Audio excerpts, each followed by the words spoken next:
Gracias por su atención. Este programa siempre trata temas locales, sin embargo hay también aspectos, temas nacionales, incluso internacionales, que repercuten en lo local, y en el caso de la ley antimigrante de Arizona, que está en el centro del debate en estos momentos. Así es, una ley que se ha mencionado podría estar violando los derechos humanos de las personas, porque por la simple apariencia de ser latinos se les va a poder detener a las personas y tratar como delincuentes. Yo creo que hay que ver estos dos aspectos. Por un lado, efectivamente es una ley que, aunque sea en ejercicio de la soberanía de ese Estado, es una ley que sí afecta derechos fundamentales de las personas y que está criminalizando a quienes van allá su única culpa es querer progresar, pero además van a aportar, no van a pedir limosna ni van a que les regalen nada, van a trabajar, a producir y a hacerlos más ricos. Sin embargo, lo están criminalizando. Ese es un problema grave que debe verse, no por la cuestión diplomática. Yo creo que tampoco eso del boicot como que no me late mucho que sea lo más eficaz, pero todo otro aspecto también de que aquí esa gente que se vaya desafía esas leyes, porque aquí no les damos oportunidad de trabajar. Así es, pero bueno, más que boicot, quizás sí es recomendable, como ya lo ha hecho el gobierno federal, señalar que pues mejor no vaya a visitar, porque pues, imagínese, usted va de visita a Arizona y lo detienen por su apariencia de ser latino para que se identifique a fin de conocer si es o no inmigrante. No, y nosotros debemos generar las condiciones que los connacionales trabajen aquí, encuentren empleo bien remunerado. Son las autoridades y la iniciativa privada que no se vean obligados pues a desafiar estas leyes draconianas malas que violan los derechos humanos. Así es, eso sería lo ideal, por supuesto, que no tuvieran la necesidad de irse a otro país. Y bueno, rápidamente también queremos mencionar, acaba de festejarse nuevamente el Día del Trabajo, y habría que ver qué tanto se tiene que festejar en un momento en el que hay un crudo desempleo, en el que hay pocas oportunidades para quienes egresan de las escuelas y malas condiciones para muchos trabajadores. Sí, el hecho, es la propia forma que se está festejando ahora, muy débil, muy descolorido, ya implica la pérdida de la debilidad del movimiento obrero, del movimiento sindical, pero sobre todo la pérdida de poder adquisitivo de los trabajadores, el problema económico de insuficiencia de ingresos y de mal pagados, y que no hay además plazas laborales, que están obligándose incluso a trabajar medio tiempo y a aceptar plazas de medio tiempo. Lamentablemente para muchos este Día del Trabajo fue un día sin trabajo, y eso es algo que el gobierno tiene que ver, que todos los gobiernos, pero bueno, en este caso principalmente el federal, y tratar de solucionarlo, tratar de apoyar a su población. Sí, muchas veces hay indicadores que, aunque sea indirectamente, te reflejan lo que está pasando, y esta pérdida de importancia del festejo del 1 de mayo es una de ellas, es un indicador que estamos mal en cuestiones laborales, ¿no? Y también analizar el tema de la reforma laboral, que por supuesto hay muchos que se han manifestado en contra de ella. Pero bueno, el tiempo se nos ha acabado. Nosotros queremos agradecer muchísimo que haya estado con nosotros. Macario, buenas tardes. Buenas tardes, Beta. Buenas tardes. Buenas tardes, los dejamos con Giovanni Espinosa y seguimos por internet.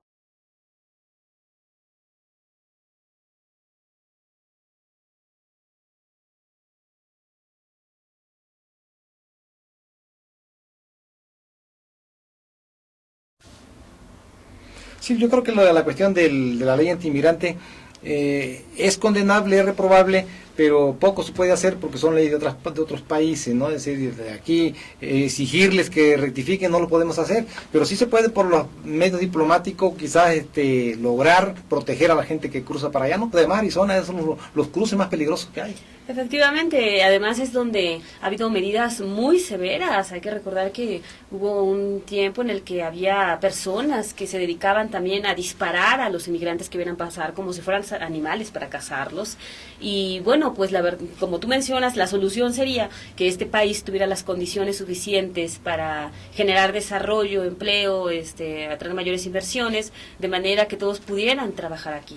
Sí, ahora la cuestión está en que eso lo ideal es lo que nos convendría y lo que sería lo perfecto, pues, pero eso no va a ocurrir, cuando menos no ocurrirá en corto tiempo. Consecuentemente, el riesgo de que le apliquen esa ley a los compatriotas que pasan al otro lado en forma indocumentada, pues es latente y es riesgoso, ¿no? Pero también México debe, al mismo tiempo que condena esa ley, debe de buscar que los que vienen de Centroamérica y pasan por el territorio no se les maltrate, no se les discrimine, no se les robe, no se les extorsione, no se les incluso asesine, ¿no? Sí, porque lamentablemente mucho de lo que se critica en este país que le sucede a nuestros connacionales en Estados Unidos ocurre lamentablemente en México con centroamericanos que intentan cruzar también de manera ilegal, por supuesto, el territorio mexicano, y eso es muy lamentable, es algo en lo que el gobierno no ha puesto la suficiente atención para solucionarlo y evitar que se estén vulnerando derechos humanos. Ahora esta ley, el contenido de esta ley totalmente violatoria de derechos humanos, también en el fondo indica que en Estados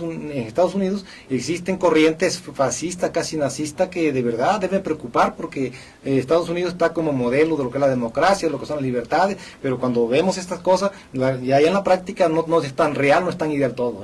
Sí, la verdad es que sí, muchas veces también se ha hablado del sueño americano famoso, ¿no? Que se van a buscarlo a Estados Unidos, y para muchos resulta una pesadilla, también porque la mayor parte de las ocasiones se deja gente, se deja familia aquí, y que luego allá pueden formar su familia o aquí también, y bueno, hay una desintegración muy fuerte, hay zonas de migración tremenda también aquí en el Estado de México, donde ya es menor la población precisamente por todos los que se han ido a buscar oportunidades. Sí, se da el caso de la gente del sur, ¿no? De toda la parte del territorio del sur, se da mucha gente allá, pero últimamente también está ya dándose el fenómeno de la emigración urbana, es decir, de la gente que vive en las zonas periféricas de las grandes ciudades, que tienen pobreza extrema incluso, y no encuentran trabajo, y se van también a Estados Unidos. Sí, de hecho, las condiciones han cambiado tanto que varios especialistas señalan que ahora ya no solamente se van los hombres, también se van cada vez más mujeres, y ya no solamente de una pues sin educación, digamos, sin tener estudios, sino que cada vez se van más preparados, tienen mejor nivel educativo, y aún así, como no encuentran una oportunidad, se tienen que ir.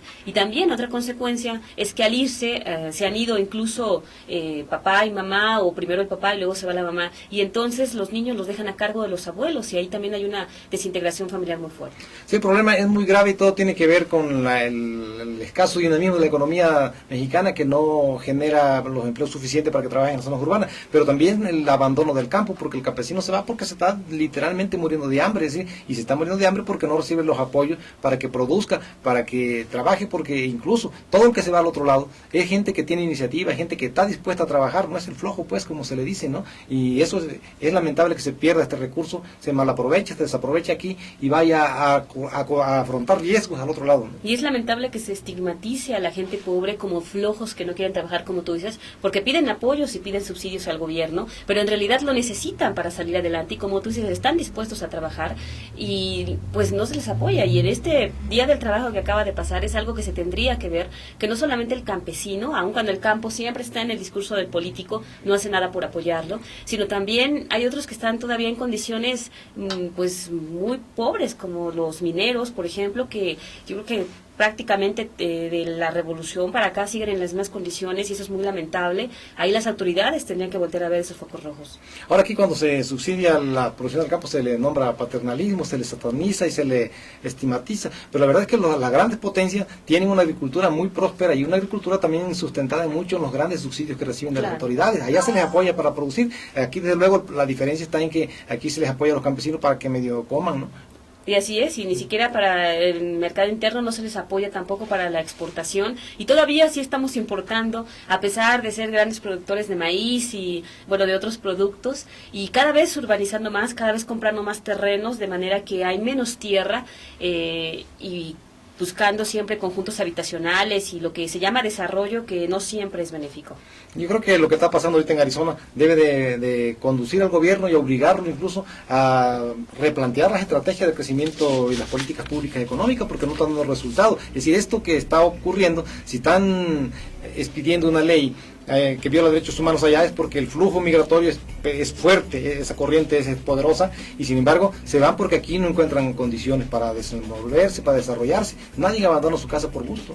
Sí, a pesar de que la crisis financiera también generó que mucha gente regresara de Estados Unidos a nuestro país, ahora en cuanto Estados Unidos está pues nuevamente reactivando esa economía, evidentemente también genera más empleo, más oportunidades, y la gente va en busca de ellas. Sí, lo peor que podemos hacer es envolvernos en el abro patrio y cuestionar una ley que es cuestionable, que es criticable, que es condenable, pero no la ganamos con esa actitud patriotarista. Hay que, en todo caso, generar condiciones para que los mexicanos trabajen aquí, encuentren trabajo aquí, aquí produzcan, aquí consuman y aquí tengan ingresos, ¿no? Así es, eso sería lo ideal. Pero bueno, el tiempo se nos ha acabado. Nosotros queremos agradecer mucho, como siempre, que haya estado con nosotros. Macario, buenas tardes. Buenas tardes.